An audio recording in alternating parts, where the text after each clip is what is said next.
Welcome to your favorite channel ES Assam Paper. আজি তোমালোকৰ আগত উপস্থিত হৈছো কম্পালসৰি BA BSc আৰু BCom সেকেন্ড সেমৰ তোমালোকৰ BAc ভ্যালু এডেড কোৰ্সৰ আন্ডাৰ থকা EVS এনভায়ৰনমেন্টাল সায়েন্সৰ চ্যাপ্টাৰ 2 বা ইউনিট 2 যে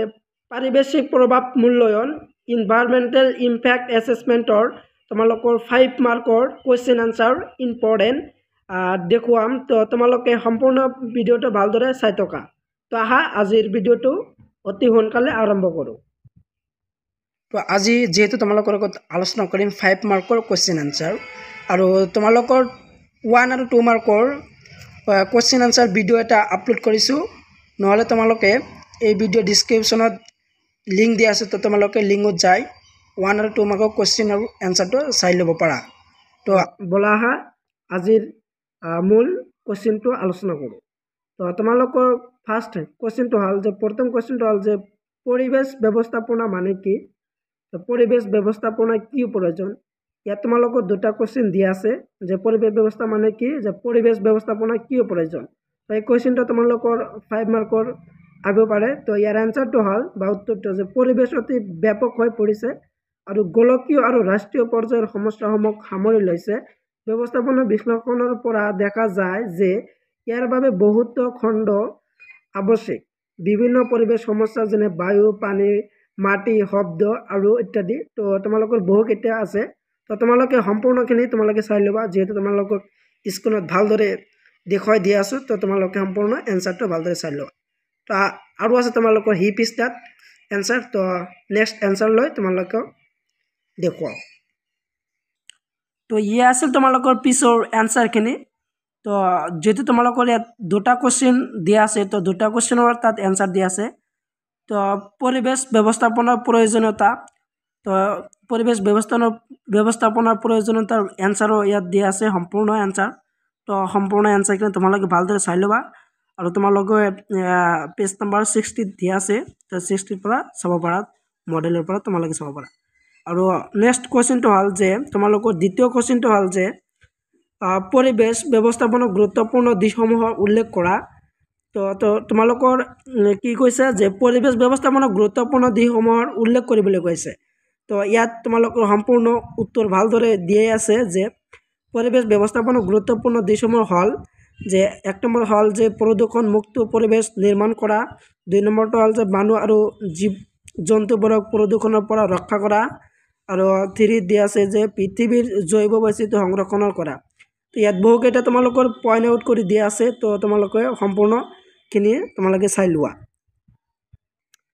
তো ইয়ে আছিল তোমালোকৰ সম্পূৰ্ণ এনসাৰ যে 0.6 7 8 9 10 11 12 আৰু 13 যেহেতু তোমালোকৰ 13টা পইণ্ট আউট কৰি দিয়া আছে তো তোমালোকৰ এই কোৱেশ্চনটো তোমালোকৰ 5 মাৰ্ক হয় তো তাৰ পৰা তোমালোকৰ 13টাৰ পৰা তোমালোকে 5টা মুখস্থ কৰি যাবা তো বলা আহা নেক্সট ভিডিঅ'লৈ যাও তো তোমালোকৰ পিছৰ কোৱেশ্চনটো হল যে গুৰুত্বপূৰ্ণ কোৱেশ্চন এই কোৱেশ্চনটো যে কোৱেশ্চন নম্বৰ 5 পৰিবেশ প্ৰভাৱ মূল্যায়নৰ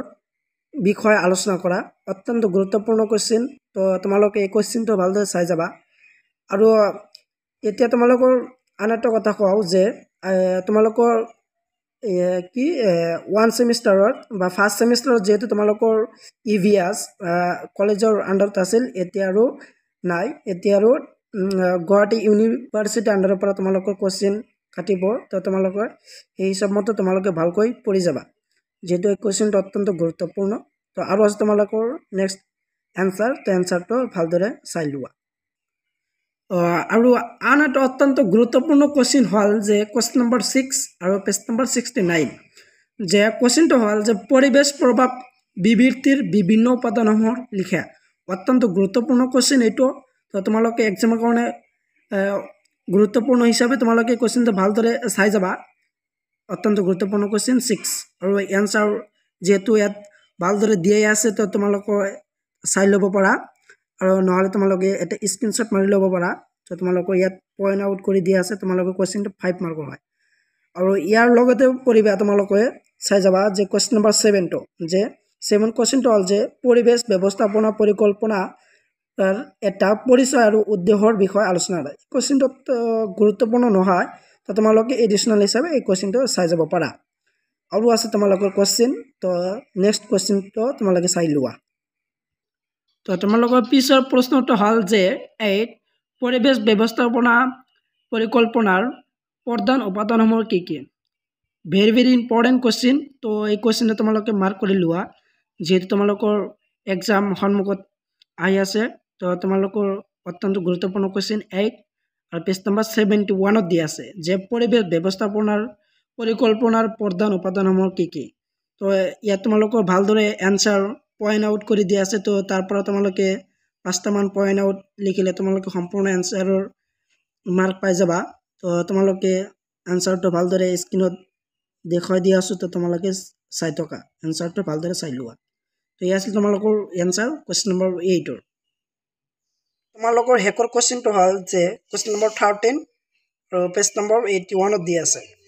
তো 13 কোৱেশ্চন হ'ল যে পৰিৱেশৰ প্ৰভাৱ জোখাৰ বাবে প্ৰভাৱ মূল্যায়নৰ পদ্ধতিৰ প্ৰকাৰ কেইটাৰ বিষয়ে আলোচনা কৰা এই কোৱেশ্চনটো অত্যন্ত গুৰুত্বপূৰ্ণ হয় তো ইয়াৰ এনসাৰটো চাই লোৱা ইয়াৰ উত্তৰটো হ'ল যে পৰিৱেশৰ প্ৰভাৱ জোখাৰ বাবে মূলত তিনি ধৰণৰ পদ্ধতি আছে প্ৰথম পদ্ধতি হ'ল যে সংশ্লিষ্ট মেট্ৰিক্স পদ্ধতি আৰু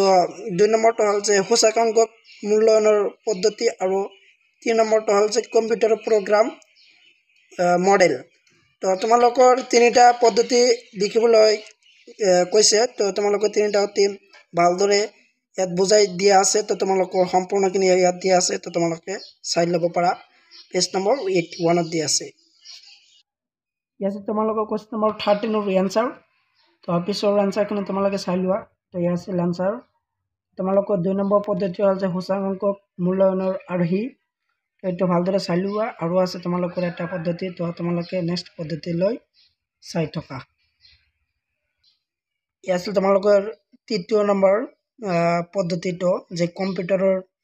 মডেল বা পদ্ধতি তো তোমালোকৰ সম্পূৰ্ণ ইয়াত বহুলাই আলোচনা কৰি দিয়া আছে তো তোমালোকে সম্পূৰ্ণ চাই ল'ব পাৰা তো তোমালোকক স্ক্ৰীনত ভালদৰে দিয়া আছো দেখাই দিয়া আছো তো তোমালোকে চাই ল'বা তোমালোকৰ সম্পূৰ্ণ আনসাৰ ইয়া আছে তো আজিৰ ভিডিঅ'টো তোমালোকৰ কেনেকুৱা হ'লে তো তোমালোকে কমেণ্টত জনাবা আৰু এনেকুৱা গুৰুত্বপূৰ্ণ কোৱেশ্চন আৰু এনসাৰ পোৱাৰ কাৰণে মোৰ চেনেলটো সাবস্ক্ৰাইব কৰি থবা